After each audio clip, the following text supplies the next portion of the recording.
7:30 7:30 নাগাদ আমি ওই নাটাগড়ের দিকে গেছিলাম। ওইখানে আমার বান্ধবী থাকে, তো ওদের বাড়িতেই অ্যাকচুয়ালি যাওয়ার কথা ছিল, বাড়িতে না মানে ওই ওই চত্বরেই কিছু একটা জিনিস দিতে, আর আমি কিছু একটা জিনিস নিতে। তো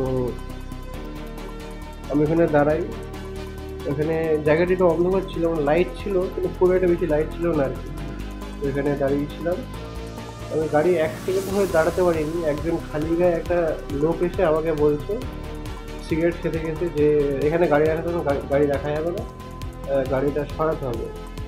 তোমার গাড়ির এগেনস্ট নাকি অনেক মহিলারা রিপোর্ট করেছে তো গাড়ি রাখা যাবে না। তো সেটা শুনে আমি আমার সেলফ ডিফেন্সের জন্য, আমার গাড়ির সামনে প্রায় 5-6 জন দাঁড়িয়ে ছিল, আমি আমার সেলফ ডিফেন্সের জন্য। তুমি তো ওখানে যেতে তোমার মহিলারা রিপোর্ট করতে তোমার বাড়ি নয়? আমার বাড়ি নিউ ব্যারাকপুর। তো নিউ ব্যারাকপুর থেকে আমার ওটা অনেকটাই দূর। আমি সম্পূর্ণ মিথ্যে। আমি কখনো যেতাম না বলা ভুল, কিন্তু 2 মাসে একবার ওরকম। ও মানে বান্ধবীর সাথে দেখা করতেও না, ও আসতো, ওকে গাড়িতে তুলতাম বা বাইকে তুলতাম, নিয়ে চলে যেতাম। তাহলে ওরা যে অভিযোগ করছে সম্পূর্ণ মিথ্যে? হয়তো তাই। এবার আমি তো, আমার কাছে সব এভিডেন্সেস আছে, কিন্তু ওদের কাছে কোনো এভিডেন্সেস নেই যে আমি কি করেছি না করেছি, আদৌ যাই নাকি কোনো এভিডেন্স নেই। লোকটা কথা বলছে আর সিগারেট খেয়ে যাচ্ছে, মানে এরকম একটা টাইপের, এরকম একটা সোসাইটির লোক। একটা কথা হচ্ছে সিগারেট খেয়ে যাচ্ছে আর মুখ দিয়ে গন্ধ বেরোচ্ছে ড্রিঙ্ক করেছে, ওরকম আমি স্মেল করতে পারছিলাম না। তার পাশে একটা লোক ছিল রোগা করে, কালো করে, নাম যাই না, বিপদ না বিপদ নাকি আমি মনে নেই। ও ও আমার মা বাবার নামে যাই হোক, যেটা খিস্তি কামড়িয়ে গালাগালি বলে যাচ্ছে, আমি কী দিয়েছি এক্সাক্ট ওয়ার্ডটা বলছি না আর কি, যেটা আনঅ্যাকসেপ্টেবল যেটা বলা যায়। আজকে আমার আমার আমার মতন অনেক ছেলে রয়েছে ওইখানে যায়, ওইখানে না মানে এরকম ওয়েস্ট বেঙ্গল এরকম ঘটনা হয়েই যাচ্ছে। আজকে যদি মানুষটা চুপ করে বসে থাকে, তো এরকম ক্রিমিনালসরা তো মানে সত্যি বলতে পারবে উঠবে, তাই না? আর এরা ক্রিমিনালস না সেটা তো আমাকে বলতে হবে না, এটা হয়তো আপনারা খুব ভালো করেই জানেন। থানা থেকে আমাকে বলা হলো যে ওই পাড়ার লোকরা নাকি মানে জেল ঠেলকে ভয় পায় না, ওখানে নাকি মার্ডার, স্মাগলিং, তারপরে মেয়ে পাচার সামথিং এগুলো হতেই। আমি একটা মা হয়ে আমি তো বলার কোনো ভাষা পাচ্ছি না। যখন আমি ওকে দেখেছিলাম, মানে আমি ওকে আজকে ফিরিয়ে নিয়ে এসেছি বাড়িতে, এটাই আমার বলবো আমার ঠাকুরের ঈশ্বরের অনেক কৃপা।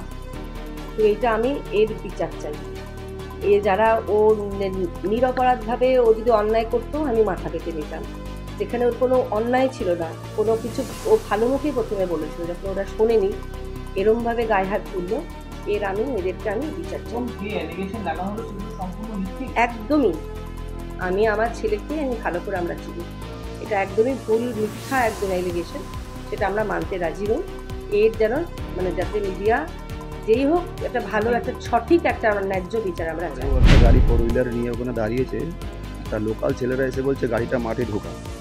ও তখন একটু ভয় পেয়ে গেছে যে আমি নতুন ছেলে, আমি এখানে চিনি না কাউকে, আমি গাড়িটা মাঠে ঢোকাবো যদি কোনো প্রবলেম হয়। তো সেই কারণে ও বলেছে ওখানে যে দাদা আমার এখানে 2 মিনিটের 5 মিনিটের কাজ, একটা খাবার পার্সেল আসছে, আমি সেটা নিয়ে গিয়ে আমি চলে যাব এখান থেকে, আমার গাড়িটা সাইডেই আমি রেখেছি। এবার এক কথা দু কথায় সেই টাইমে ওরাও একটু ড্রিম করা ছিল ওই এলাকার ছেলে পেলে, এক কথা দু কথায় তর্ক বিতর্ক হওয়াতে ছেলেটাকে মারধর করে। যখনই মারধর শুরু করেছে ও তখন কী করেছে, ভিডিও করেছে, মোবাইলটা বের করে যখনই ভিডিওটা করে ও, তখন ওর মোবাইলটাকে আগে মোবাইলের উপরে আঘাত করে, মোবাইলটার উপরে আঘাত করাতে সেই মোবাইলটা মাটিতে পড়ে গিয়ে রাস্তার উপরে মোবাইলটা ফ্র্যাকচার হয়ে যায়। কিন্তু মোবাইলে পুরো রেকর্ড আছে কে কে মেরেছে, তা যারা যারা মেরেছে ওদের মধ্যে নাম একজনের আমি ভিডিওতে যতটা দেখলাম, যতটা চিনলাম, পবিত্র একজনের নাম, পবিত্র দে, আর একজনের নাম হচ্ছে বিপদ। আর ওদের মধ্যে একটা ছেলে ইনজুরি হয়েছে, সেই ছেলেটা আমারই বন্ধু সোম মল্লিক। তা ওর কোনো দোষ নেই, ও ঠেকাতে গিয়ে ও কোনো না কোনো জায়গায় বাই চান্স কিছুতে লেগে গিয়ে ও তো ইনজুরি হয়েছে, ও নিরপরাধ ছিল। কখনোই মারা উচিত ছিল না, আইনকে নিজের হাতে নিয়েছে।